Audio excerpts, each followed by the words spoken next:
इस संसार में कुछ भी स्थायी नहीं है। संतुष्ट मन इस विश्व का सबसे बड़ा धन है। शांत कर्म किए जाओ, फल की चिंता मत करो। भगवान प्रत्येक वस्तु में, प्रत्येक जीव में मौजूद है। आत्मा अमर है, इसलिए मरने की चिंता मत करो।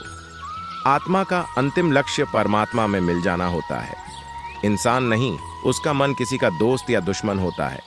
तब बड़प्पन व गुण है जो पद से नहीं, संस्कारों से प्राप्त होता है।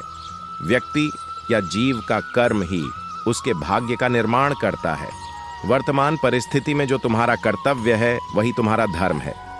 मन बहुत चंचल है, जो इंसान के दिल में उथल पुथल कर देता है। जब वे अपने कार्य में आनंद खोज लेते हैं तब वे पूर्णता प्राप्त करते हैं। प्रबुद्ध व्यक्ति के लिए गंदगी का ढेर, पत्थर और सोना सभी समान है। क्षौम आपके कर्म ही आपकी पहचान है, वरना एक नाम के हजारों इंसान हैं। धर्म केवल कर्म से होता है। कर्म के बिना धर्म की कोई परिभाषा ही नहीं है। अहंकार करने पर इंसान की प्रतिष्ठा, वंश, वैभव तीनों ही समाप्त हो जाते हैं। जीवन में कभी भी किसी से अपनी तुलना मत कीजिए। आप जैसे हैं सर्वश्रेष्ठ हैं। बुरे कर्म करने नहीं पड़ते हो जाते हैं और अच्छे कर्म होते नहीं करने पड़ते हैं। जो अपने मन पर नियंत्रण नहीं रखता वह स्वयं का शनय शनय शत्रु बनता जाता है। बुद्धिमान व्यक्ति को समाज कल्याण के लिए बिना आसक्ति के काम करना चाहिए। स्वार्थ संसार का एक ऐसा कुआं है जिसमें गिरकर निकल पाना बद्धा कठिन होता है। सेहत के लिए योग और किसी की जरूरत पर सहयोग, दोनों से ही जीवन बदलता है। आत्मज्ञान की तलवार से काटकर अपने हृदय से अज्ञान के संदेह को अलग कर दो। दुष्ट लोग अगर समझाने मात्र से समझ जाते तो यकीन मानो महाभारत कभी ना होता। मनुष्य अपने विश्वास से निर्मित होता है। जैसा वो विश्वास करता है वैसा वो बन जाता है। ओ मान, अपमान, लाभ, हानि, खुश हो जाना या दुखी हो जाना, यह सब मन की शरारत है। और जिसे तुम अपना समझकर मग्न हो रहे हो, बस यही प्रसन्नता तुम्हारे दुखों का कारण है। उस इंसान का मंजिल से भटक जाना तय है जिसकी संगत में नकारात्मक लोग रहते हैं। बस प्रेम सदैव माफी मांगना पसंद करता है और अहंकार सदैव माफी सुनना पसंद करता है। सिर्फ दिखावे के लिए अच्छा मत बनो। मैं आपको बाहर से नहीं बल्कि भीतर से जानता हूं। जो इस लोक में अपने काम की सफलता की कामना रखते हैं वे देवताओं का पूजन करें। व्यक्ति जो चाहे बन सकता है यदि विश्वास के साथ इच्छित वस्तु पर लगातार चिंतन करें। शब्द उतने ही बाहर निकालने चाहिए जिन्हें वापस भी लेना पड़े तो खुद को तकलीफ न हो। परायों को अपना बनाना उतना मुश्किल नहीं जितना अपनों को अपना बनाए रखना होता है। इंसान की सोच ही उसकी सबसे बड़ी पहचान है, वरना दुनिया में एक नाम के अनेक इंसान हैं। बहुत विनम्रता चाहिए रिश्तों को निभाने के लिए। छल कपट से तो सिर्फ महाभारत रची जाती है। यदि आप किसी के साथ मित्रता नहीं कर सकते हैं तो उसके साथ शत्रुता भी नहीं करना चाहिए। मनुष्य का जीवन केवल उसके कर्मों पर चलता है। जैसा कर्म होता है वैसा उसका जीवन होता है। मन अशांत हो तो उसे नियंत्रित करना कठिन है, लेकिन अभ्यास से इसे वश में किया जा सकता है। श्योर दिव्यता केवल शक्तिशाली होने में नहीं बल्कि वास्तविक दिव्यता दूसरों में शक्ति जागृत करने में है। आज मन की गतिविधियों, होश, श्वास और भावनाओं के माध्यम से भगवान की शक्ति सदा तुम्हारे साथ है।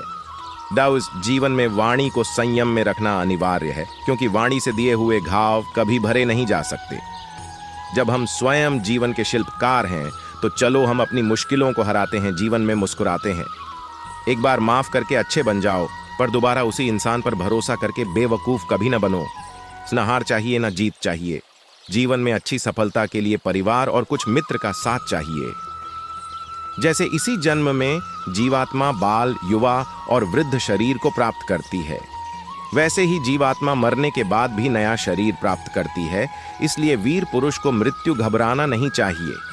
एक उपहार तब शुद्ध होता है जब उसको सच्चे दिल से सही व्यक्ति को सही समय पर दिया जाता है और बदले में कोई दूसरी उम्मीद नहीं करते हैं।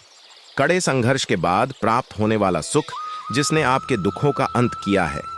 ऐसे संघर्ष का पहला कदम आपको कड़वे जहर के समान लगता है और अंत में आपको अमृत की प्राप्ति होती है। इस तरह का सुख केवल मन की शांति से प्राप्त हो सकता है। एक उपहार तब शुद्ध होता है जब उसको सच्चे दिल से सही व्यक्ति को सही समय पर दिया जाता है और बदले में कोई दूसरी उम्मीद नहीं करते। कड़े संघर्ष के बाद प्राप्त होने वाला सुख जिसने आपके दुखों का अंत किया है, ऐसे संघर्ष का पहला कदम आपको कड़वे जहर के समान लगता है और अंत में आपको अमृत की प्राप्ति होती है। इस तरह का सुख केवल मन की शांति से प्राप्त हो सकता है। इस धरती पर आने के बाद आपका मुख्य उद्देश्य यहाँ से मुक्त होना है।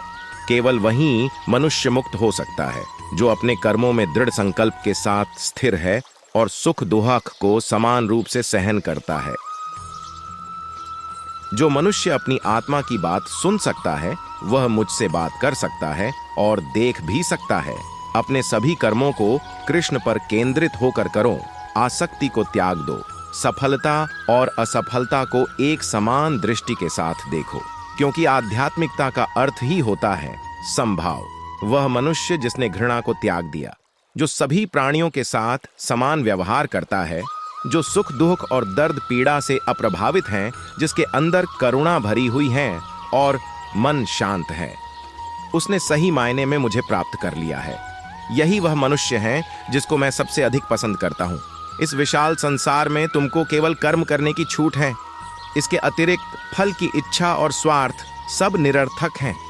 ये सोचकर कभी किसी काम की शुरुआत मत करो कि इसका तुमको कोई फल मिलेगा। बिना किसी लालसा के कर्म करो।